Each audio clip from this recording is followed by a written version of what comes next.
recevons un acteur incontournable du secteur, directeur général de OBA, entendez Orange Bank Africa, la filiale bancaire du groupe de téléphonie mobile et première banque digitale. Jean-Louis Ménane-Kwame, bonsoir. Bonsoir Justine. Merci d'accepter notre invitation sur le plateau de RTI Money. Avec vous, on va analyser ensemble l'inclusion financière, le taux de bancarisation, la banque digitale. Vous nous direz tout. Très bien. Je pense qu'il y a de bons coups, de beaux plans, en tout cas, à faire quand on investit en bourse. La Bourse régionale des valeurs mobilières, la BRVM, est une bourse qui est performante, qui affiche de bons rendements, c'est-à-dire quand on achète une action et qu'on est bien conseillé, la probabilité qu'on puisse avoir des dividendes régulièrement, c'est une probabilité qui existe. Et j'encourage vraiment les Ivoiriens qui veulent épargner et qui veulent diversifier en fait leur patrimoine. Je les encourage à s'intéresser aux produits boursiers. Il y a de belles choses à y faire. Merci Stéphanie. Marquons une petite pause pour revenir juste après la page pub. À tout de suite.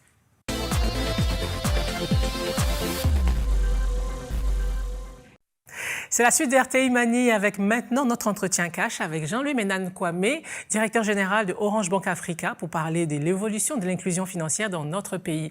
Alors, état des lieux, tout de suite, en 2024, quel est votre regard sur l'inclusion financière dans notre pays? Les indicateurs que nous avons sont plutôt bien orientés.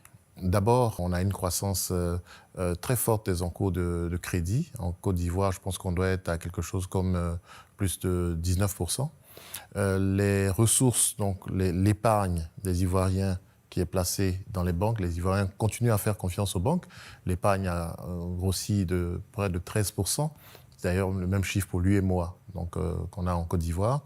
Et puis, les banques affichent également des niveaux de performance financière intéressantes, notamment sur le résultat net après impôt, qui a cru de façon significative.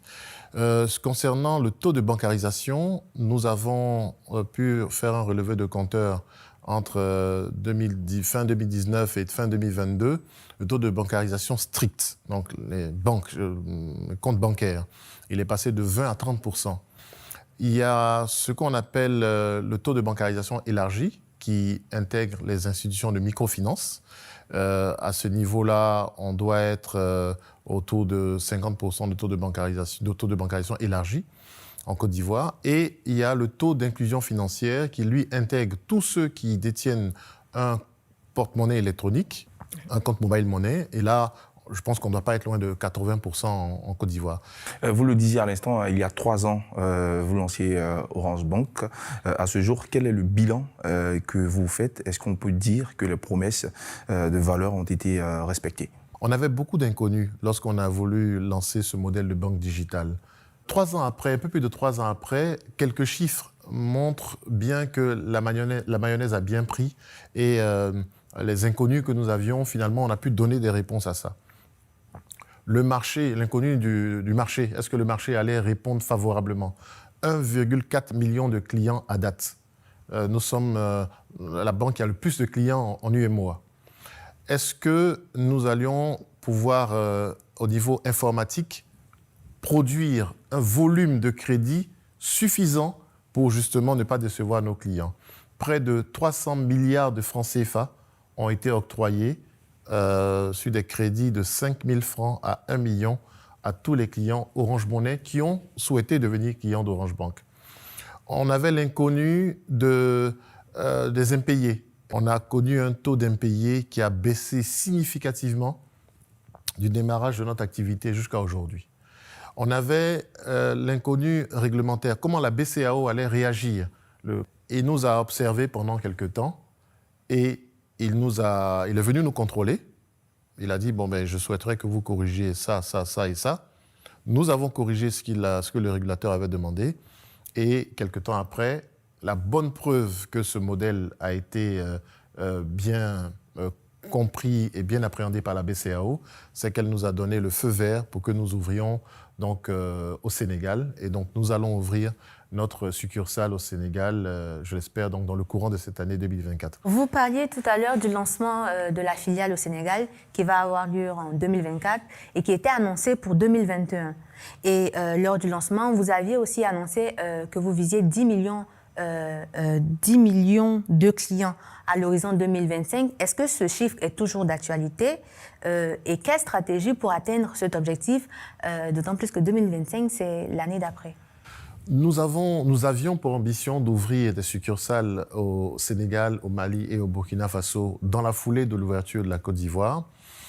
Comme je le disais tout à l'heure, nous sommes tenus de passer par la case de notre régulateur, donc la BCEAO, qui a souhaité s'assurer que nous avions un modèle qui tenait la route, un modèle pérenne, avant donc de nous donner ce fameux feu vert pour ouvrir dans les autres pays. Et donc, de façon humble, nous avons revisité notre plan d'affaires et nous allons d'abord aller au Sénégal, puisque nous avons obtenu ce feu vert dans le courant de l'année dernière. Vous prenez l'exemple de la Côte d'Ivoire, il y a 4,5 millions de clients Orange Money actifs. Aujourd'hui, il y a 1 400 000 clients chez Orange Bank. Donc vous voyez que notre promesse qui est d'accompagner les clients Orange Money dans leurs opérations de crédit ou de captation d'épargne, ben, cette promesse-là, elle peut être poussée vers encore 3 millions de clients en Côte d'Ivoire. Il y a autant de clients au Sénégal. Nous avons toujours pour ambition de capter le maximum de clients. Au fond, le challenge principal d'une banque, c'est sa solidité financière. Ce n'est pas le nombre de clients. Si vous avez 10 millions de clients et puis vous êtes en perte chaque année, ça n'a pas de sens. Je préfère avoir 3 millions de clients et être bénéficiaire année après année. Et c'est ce sur quoi nous travaillons, en ciblant prioritairement les marchés ivoiriens et sénégalais. Et puis, la suite viendra, évidemment. Est-ce qu'il y a un moyen de coercition pour ceux qui ne payent pas? Comment ça marche à ce niveau-là? Oui, bien sûr. Rembourser un crédit, c'est une obligation. Un crédit, ça engage. Rembourser un crédit, c'est une obligation. Ce que les gens, on l'a dit, mais ils n'ont peut-être pas bien saisi. Lorsque vous ne remboursez pas votre crédit et que vous disparaissez, vous êtes fiché au bureau d'information sur le crédit. Le bureau d'information sur le crédit, ben, il compile des millions et des millions de données qui sont accessibles à toutes les banques de l'UEMOA. Donc, vous pensez nous faire du mal, c'est à vous-même que vous faites du mal, puisque lorsque vous irez demander un crédit demain à un autre organisme, banque, microfinance, etc., elle dira « Vous êtes un mauvais rembourseur, on ne vous prête pas ». Bon, voilà. Donc ça peut arriver qu'on soit en décalage par rapport à une date d'échéance et tout ça. Vous remboursez a posteriori, ce n'est pas dramatique en soi. Mais prendre un crédit, disparaître de la circulation et puis continuer à faire sa vie ailleurs, vous vous tirez une balle dans le pied, vous faites mal à vous-même. Parce que non seulement on ne vous oubliera pas, notre argent, on va aller chercher ça en fait, tchoko-nan-tchaka, et puis vous allez être fiché au BIC. Et quelles sont vos perspectives très proches? Nous avons par exemple identifié des écosystèmes qui sont appétents à notre modèle digital. Notre première orientation, c'est en lien avec Orange Money, travailler à irriguer tous ces écosystèmes par le crédit digital ou par l'épargne digitale. Maintenant, sur l'aspect géographique, on en a parlé. Nous avons pour ambition d'étendre notre footprint, notre empreinte donc hors de Côte d'Ivoire, avec le Sénégal qui va nous accueillir dans pas longtemps. Et aussi, je devrais le dire, avec la Guinée-Conakry, qui n'est pas un pays de l'UEMOA, mais où nous lançons aussi, en lien avec Orange Guinée, une activité de crédit digital qui va être lancée courant 2024. Jean-Louis Ménane-Kouamé, merci d'avoir répondu aux questions d'RTI Mani. Merci à vous de m'avoir invité. Pour ce soir, c'est terminé. Merci d'être resté avec nous. Ma team et moi vous retrouvons très vite dans une semaine pour une nouvelle édition de votre magazine sur la banque, les assurances et les finances. Bonsoir.